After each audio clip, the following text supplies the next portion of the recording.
Kamakhya foot হিলৰ পৰা towards মা কামাখ্যালৈকে কোনো ধৰণৰ যান বাহন চলাচল কৰিবলৈ দিয়া নহ'ব। এইখিনি ক্ষেত্ৰত খালি থাকিব প্ৰযোজ্য থাকিব যিখিনি ইমাৰ্জেঞ্চি ভেহিকেল লাইক এম্বুলেন্সে হওক বা পানীৰ গাড়ী হওক, GMCৰ যিখিনি গাৰ্বেজ কেৰিং ভেহিকেলছ আছে সেইখিনিকে অহা যোৱা কৰিব দিয়া হ'ব।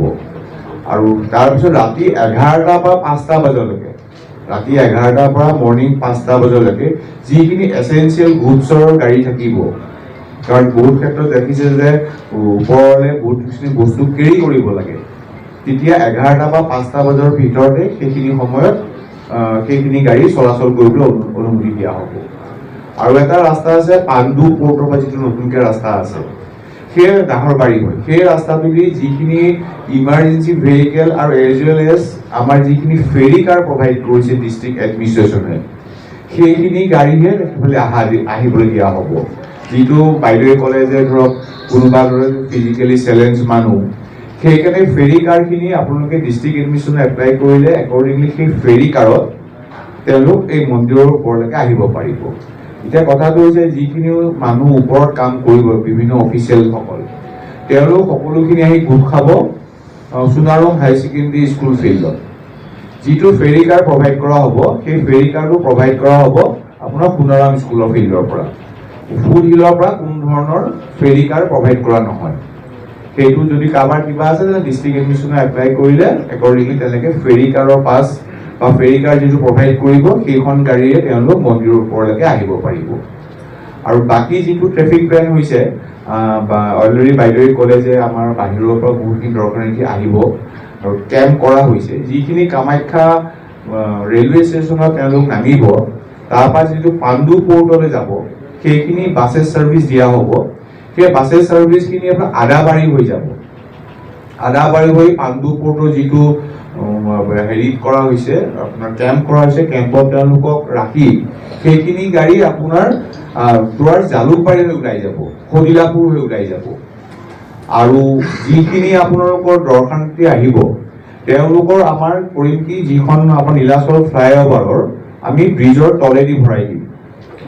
এতিয়া যিখিনি গাড়ী য'ত আহিব ধৰক পিলগ্ৰিমছে হওক বা দৰ্শনাৰ্থীয়ে হওক বা লোকেল পাব্লিকে যিখিনি আহিব সেইখিনি আহিব আপোনালোকৰ দুইখন ব্ৰিজৰ দুই কোণৰ যিটো ছাৰ্ভিচ ৰোড আছে সেইফালেদি আমি গাড়ীখিনি সোমোৱাই দিম। জালুকবাৰীৰ পৰা অহা গাড়ীখিনি আপোনাৰ আমি ৰখাই দিম স্বাগত হস্পিটেলৰ সন্মুখত। তাৰপৰা তেওঁলোক অন ফুট আহিব আৰু গাড়ীখিনি ঘূৰাই পেলাই আমি বিভিন্ন পাৰ্কিং প্লেচ আমি ইয়াৰমাৰ্ক কৰিছোঁ তাতে গাড়ীখিনি ৰাখি দিম। একৰ্ডিংলি যিখিনি গাড়ী আপোনালোকৰ জালুকবাৰী ভৰলুমুখ চাইডৰ পৰা আহিব তেওঁলোকো ব্ৰিজত অলৰেডি আহি তেওঁলোকক আমি গেট নম্বৰ 3 যিটো আমাৰ ৰেলৱে হেডকোৱাৰ্টাৰ গেট নম্বৰ 3 তাতে তেওঁলোক এলাইট কৰিব।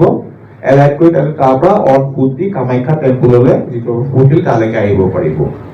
এই ক্ষেত্ৰত আছে যিখিনি পাব্লিক ধৰক বাছেছ আহিব বা নৰ্মেল যিখিনি কমিউটাৰ্ছ আছে তেওঁলোকক আমি ব্ৰিজৰ ওপৰতে যাব দিম। তেওঁলোকক মই ৰিকুৱেষ্ট কৰিছোঁ তেওঁলোকে যে ছাৰ্ভিচ লেনটো এভইড কৰি দিয়ে। এই ক্ষেত্ৰত কিন্তু যিখিনি লোকেল ৰেচিডেণ্ট থাকিব তেওঁলোকে ছাৰ্ভিচ লেনটো ইউজ কৰিব পাৰিব।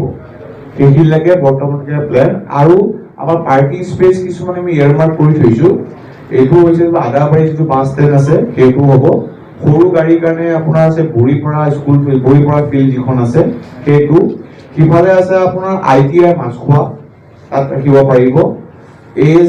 ASTC মাছখোৱা পাৰ্কিং এটা আছে। আৰু আমি ঈদগাহ ফিল্ডখনো ল'বলৈ আমি ডিষ্ট্ৰিক্ট কমিশ্যনাৰক ৰিকুৱেষ্ট কৰিছোঁ সেইখিনি জেগাও আমাক প্ৰভাইড কৰিব লাগে বুলি। ইয়াৰোপৰি আমি আৰু কিছুমান পাৰ্কিং স্পেচ আইডেণ্টিফাই কৰিব চেষ্টা কৰিছোঁ, কাৰণ যিহেতু বহুত মানুহৰ জনসংখ্যা হ'ব ওচৰৰ পৰালৈকে যে গাড়ীখিনি তেওঁলোকে ৰাখিব পাৰে সেইটো আমি চেষ্টা কৰি আছোঁ। আৰু আমি অতি শীঘ্ৰে এইটো এটা প্ৰেছ ৰিলিজ ডিষ্ট্ৰিক্ট এডমিনিষ্ট্ৰেশ্যনৰ লগত আপোনালোকক জনাই দিম। আপোনালোকৰ প্ৰতি মই এটাই অনুৰোধ কৰিছোঁ, যিটো আপোনালোকৰ মাছখোৱা পইণ্টৰ পৰা যিখন এলিভেটৰ কৰিডৰৰ ওচৰৰ পৰা আপ টু আদাবাৰীলৈকে ৰাস্তাৰ কোনো চাইডে যাতে গাড়ী পাৰ্কিং নকৰে, সেইটো পাৰ্কিংটো কমপ্লিটলি ন' পাৰ্কিং এৰিয়া হ'ব। কাৰণ অলৰেডি আমি এক্সপেক্ট যিটো কৰিছোঁ ডেইলি যদি 3 লাখ মানুহ আহে, চ' ইয়াত যদি গাড়ী পাৰ্কিং কৰি দিয়ে ৰাস্তাৰ ওচৰত বা বাইকৰ পাৰ্কিং কৰি দিয়ে তেতিয়াহ'লে মানুহখিনিয়ে, কাৰণ এইটো এটা ধৰক অসমৰ ইমেজৰ কথা এটা আছে, যদি ভালকৈ যদি সুচলভাৱে পৰিচালনা কৰিব নোৱাৰোঁ গতিকে আপোনালোকৰ এটাই অনুৰোধ কৰিছোঁ যে তেওঁলোকে যদি আপোনালোকে পাব্লিচিটি দিয়ক যে এই গোটেই ষ্ট্ৰেচটো ন' পাৰ্কিং এৰিয়া হ'ব, আৰু কিবা থাকিলে আপোনালোক আমি জনাই দিম। ধন্যবাদ।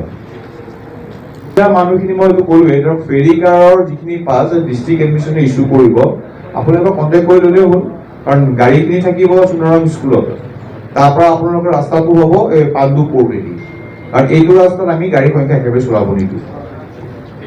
ধন্যবাদ।